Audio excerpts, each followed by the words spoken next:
Yes, continuing with the second question. First question हमने last class में discuss कर लिया था।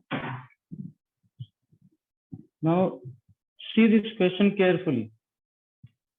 इसमें सीखने का काफी कुछ है, वो मैं आपको पॉइंट बाय पॉइंट बताऊंगा। Sir, Look at on the which graph. chapter these questions are based? Motion बेटा, सेकंड चैप्टर। ठीक है, don't worry, I am explaining this. Okay, you just listen, you will get it. ठीक है Kritika? Yes, sir. Yes, sir. हाँ, okay. The question says, look at the graph that is AD shown in here carefully and check with reason which of these cannot possibly represent one-dimensional motion of a particle. ये क्यों possible हो सकते हैं या क्यों possible नहीं हो सकते, ये हमें डिस्कस इसमें करना है। ठीक है, these are 4 graphs. First graph is position time graph. First graph is position time graph.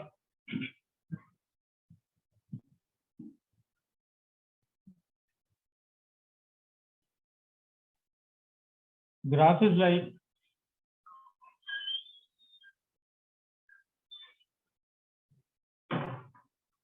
this is position, this is time.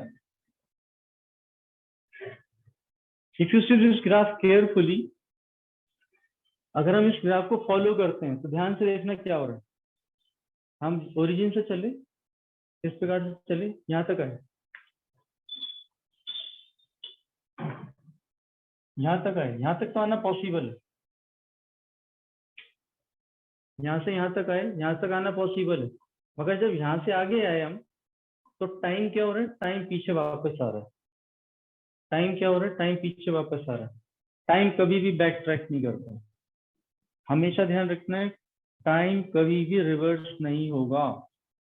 और क्योंकि टाइम रिवर्स नहीं होगा, इसलिए ये ग्राफ पॉसिबल नहीं है। This is not possible in a one dimensional motion. ठीक है, that is the very reason why this is not possible. Second में देखते हैं। Second graph is velocity time graph. उस वेलोसिटी टाइम ग्राफ में भी आपको सेम रीजन मिलेगा कि ये सर्कल है, सर्कल में हाफ सर्कल में तो आगे आ रही बॉडी, मगर हाफ सर्कल में पीछे जा रही है। तो जो रिवर्स जा रही है बॉडी, वो टाइम के रिवर्स जाने के साथ हो रहा है। ये पॉसिबल नहीं है। ठीक है, so this graph will also not possible because time cannot retrace its own itself. Third graph में देखिए ध्यान से, थर्ड ग्राफ से स्पीड वर्सेस टाइम, ये ग्राफ है। Now this is speed and this is time. Now we should remember what is speed. Speed is a scalar quantity. Speed is a scalar quantity. Speed is not a vector quantity. Scalar quantities are never negative. Scalar quantities are never negative. They are just magnitudes. So here the scalar quantity is going in negative also. Speed ये positive, ये speed negative. अगर ये velocity होती तो velocity positive और negative हो सकते थे. But speed cannot be negative. But this graph is going in negative area also. Therefore, this graph is not possible.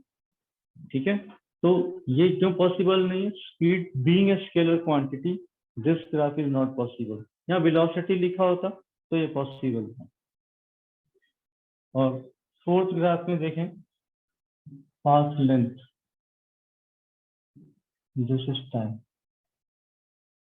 अब पाथ लेंथ क्या है? पाथ लेंथ है distance. Path length is distance, it is not displacement. Path length is distance and distance is again a quantity which is scalar, right? इसलिए path length कभी भी कम नहीं होगा। Body के चलने के साथ साथ पाथ लेंथ हमेशा बढ़ता ही चला जाएगा। मगर ये क्वांटिटी यहाँ से यहाँ तक बढ़ी है, उसके बाद घटी है, घट के वापस जीरो हो गई है, तो पाथ लेंथ 0 कभी नहीं होगा। In any motion path length will keep on increasing increasing and increasing. ठीक है, इसलिए ये ग्राफ पॉसिबल नहीं है। हाँ, अगर यहाँ पे अगर डिस्प्लेसमेंट लिखा होता है तब ये पॉसिबल हो जाता। तो ये रीजंस आपको मालूम होने चाहिए कि हम ग्राफ को किस वजह से रिजेक्ट कर रहे हैं और किस वजह से एक्सेप्ट कर रहे हैं। तो अगर स्केलर और वेक्टर क्वांटिटी दोनों का ध्यान होगा आपको, तो आप इजीली इस चीज को एक्सप्लेन कर पाएंगे।